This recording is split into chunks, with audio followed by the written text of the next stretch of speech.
Yo soy Sigmund Freud, nací el 6 de mayo de 1856 en Freiberg, Moravia, Checoslovaquia. Mis padres eran judíos y yo lo he seguido siendo. Acerca de mi familia paterna creo saber que durante una larga época vivió junto al Rin y en el siglo XIV o XV huyó al este a causa de la persecución a los judíos. En el siglo XIX emprendió la migración de regreso desde Lituania hasta que terminaron instalándose en Austria alemana. A los 4 años llegué a Viena donde realicé todos mis estudios. Fui el primero en mi clase durante 7 años.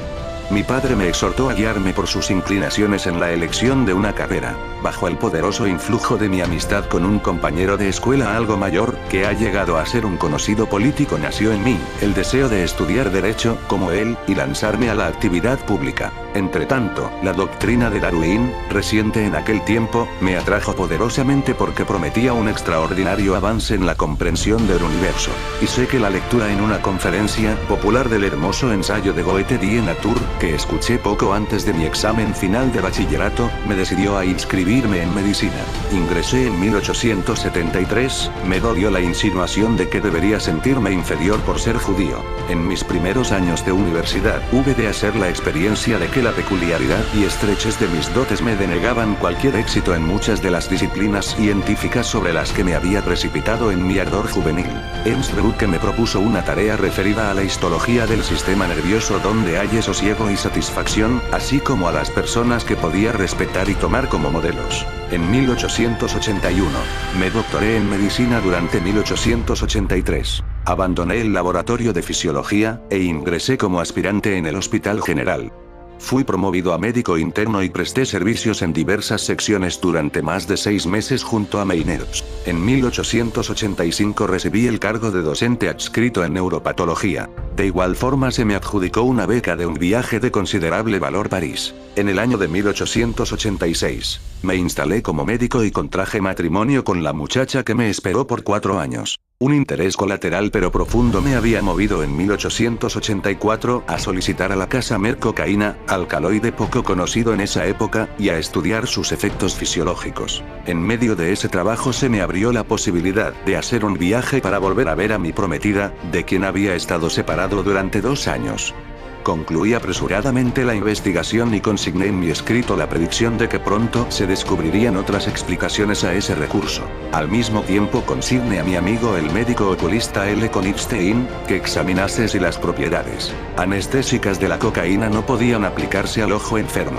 Cuando regresé de mis vacaciones me encontré con que no él, sino otro amigo, Carl Collier, ahora en Nueva York, a quien también le hablara yo acerca de la cocaína, había realizado los experimentos decisivos con el ojo animal, presentándolos en el Congreso de Oftalmología de Heidelberg.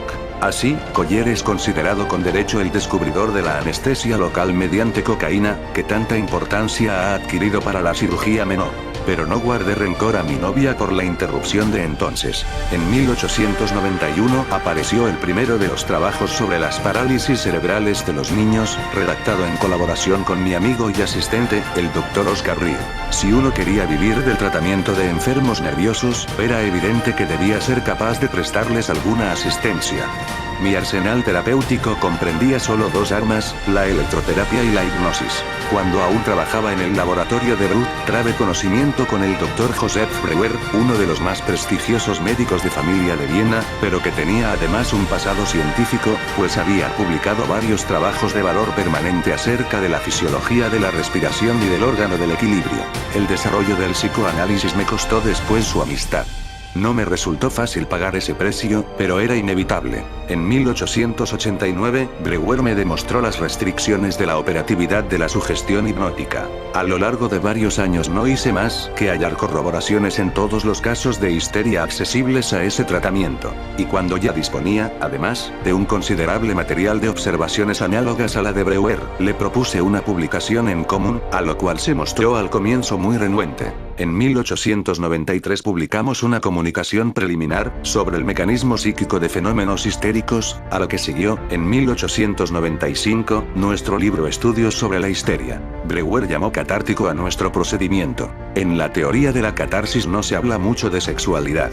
En las historias clínicas que yo aporté a los estudios, factores provenientes de la vida sexual desempeñan cierto papel, pero casi no se los valora de otro modo que a las demás excitaciones afectivas. En 1914, bajo el influjo de mi sorprendente descubrimiento, di un paso grávido en consecuencias. Fui más allá de la histeria y empecé a explorar la vida sexual de los llamados neurasténicos, que solían acudir en gran número a mi consultorio. Una observación más fina me sugirió distinguir dos tipos básicamente diversos entre la abigarrada multiplicidad de cuadros patológicos.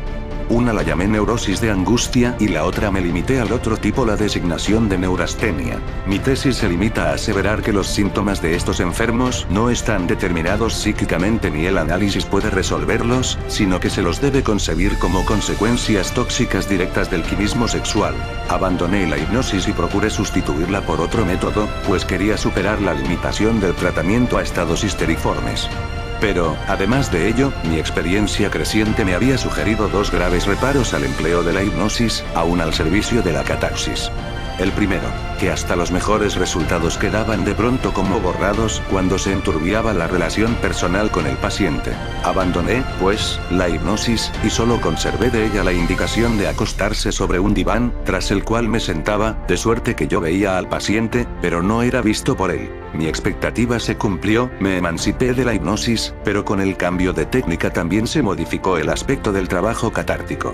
La hipnosis había ocultado un juego de fuerzas que ahora se revelaba y cuya aprehensión proporcionó a la teoría un fundamento más seguro. ¿A qué se debía que los enfermos hubieran olvidado tantos hechos del vivenciar externo e interno, y solo pudieran recordarlos cuando se les aplicaba la técnica descrita?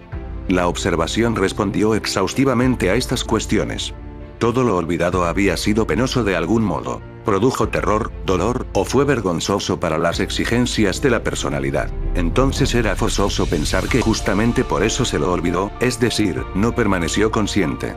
Para volver a hacerlo consciente, era preciso vencer en el enfermo algo que se revolvía contra ello. Uno debía gastar su propio esfuerzo deliberado anstrengungir, a fin de esforzarlo drangen y constreñirlo. De acuerdo con nuestra expectativa, el conflicto anímico así generado seguiría esta trayectoria. Las dos magnitudes dinámicas, para nuestros fines, llamémoslas pulsión y resistencia. El yo se retiró de la moción pulsional chocante, por así decir, tras el primer encontronazo, bloqueándole el acceso a la conciencia y a la descarga motriz directa. Pero de esa manera, aquella conservó su plena investidura energética.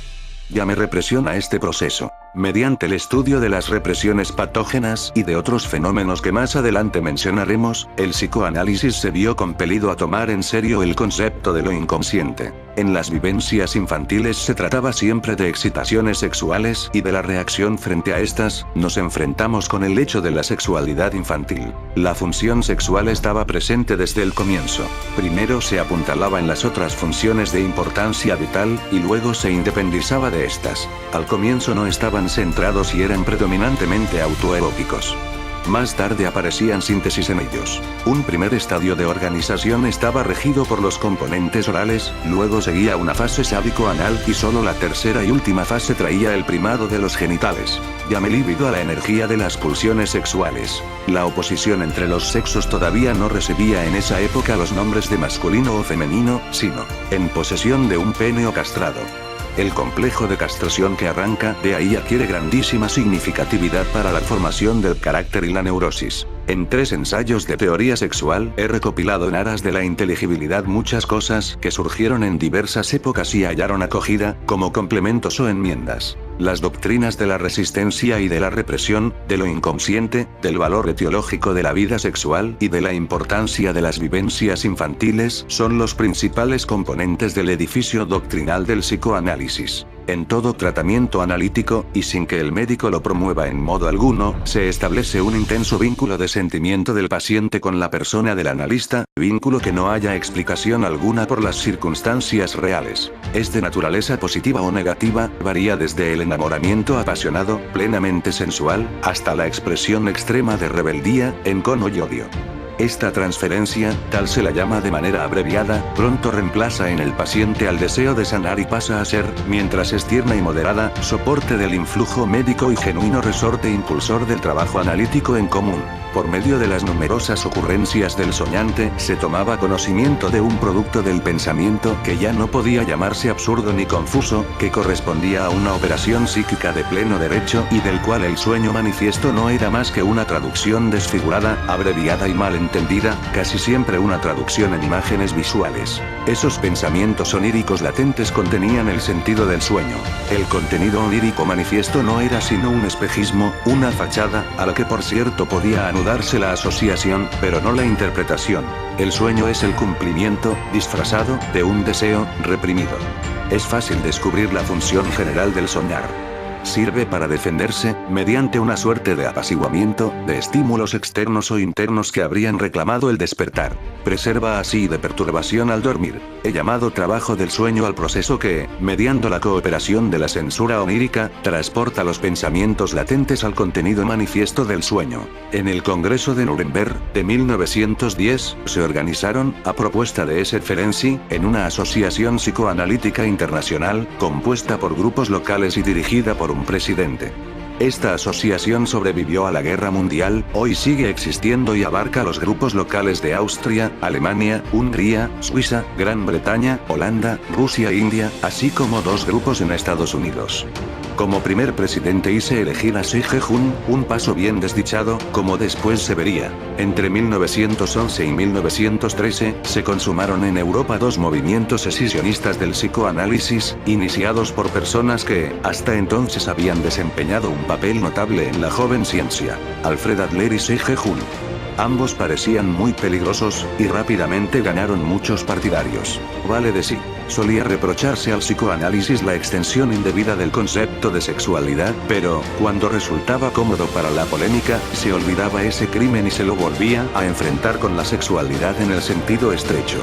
Para mí, la historia del psicoanálisis se descompone en 2 tramos, prescindiendo de la prehistoria catártica. En el primero, que se extendió desde 1895 hasta 1906 o 1907, yo estaba solo y debía hacer por mí mismo todo el trabajo. En el segundo tramo, desde los años mencionados en último término hasta hoy, fueron adquiriendo cada vez mayor significación las contribuciones de mis discípulos y colaboradores, de suerte que ahora, cuando una grave enfermedad me anuncia el final, puedo pensar con calma interior en el cese de mi labor. No hay para el psicoanálisis necesidad más sentida que la de una doctrina sólida de las pulsiones sobre la cual se pudiera seguir construyendo. Pero nada de eso preexiste, y el psicoanálisis tiene que empeñarse en obtenerla mediante tanteos. Postuló al comienzo la oposición entre pulsiones yoicas, autoconservación, hambre, y pulsiones libidinosas, amor, y luego la sustituyó por otra nueva, entre líbido narcisista y líbido de objeto. Conceptos básicos claros y definiciones de nítidos contornos solo son posibles en las ciencias del espíritu en la medida en que éstas pretendan aprehender un campo de hechos en el marco de una formación intelectual de sistema. En 1911, en un pequeño ensayo, Formulaciones sobre los 2 principios del acaecer psíquico, destaqué, y en esto no fui original, el predominio del principio de placer-displacer en la vida anímica y su relevo por el llamado principio de realidad. Más tarde en 1915 me atreví a intentar una metapsicología.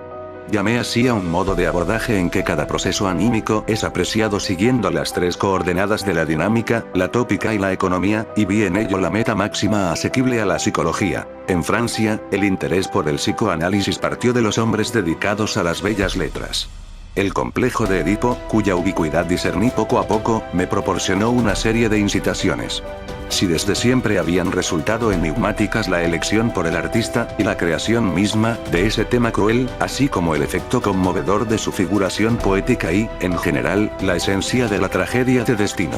El destino fatal y el oráculo no eran sino las materializaciones de la necesidad interior. El artista, como el neurótico, se había retirado de la insatisfactoria realidad efectiva a ese ámbito de la fantasía, pero, a diferencia de aquel, se ingeniaba para hallar el camino de regreso y volver a hacer pie sólidamente en la realidad fáctica. Otto Rank tomó ese mismo ejemplo como punto de partida de sus indagaciones sobre la elección de asunto por parte del poeta dramático.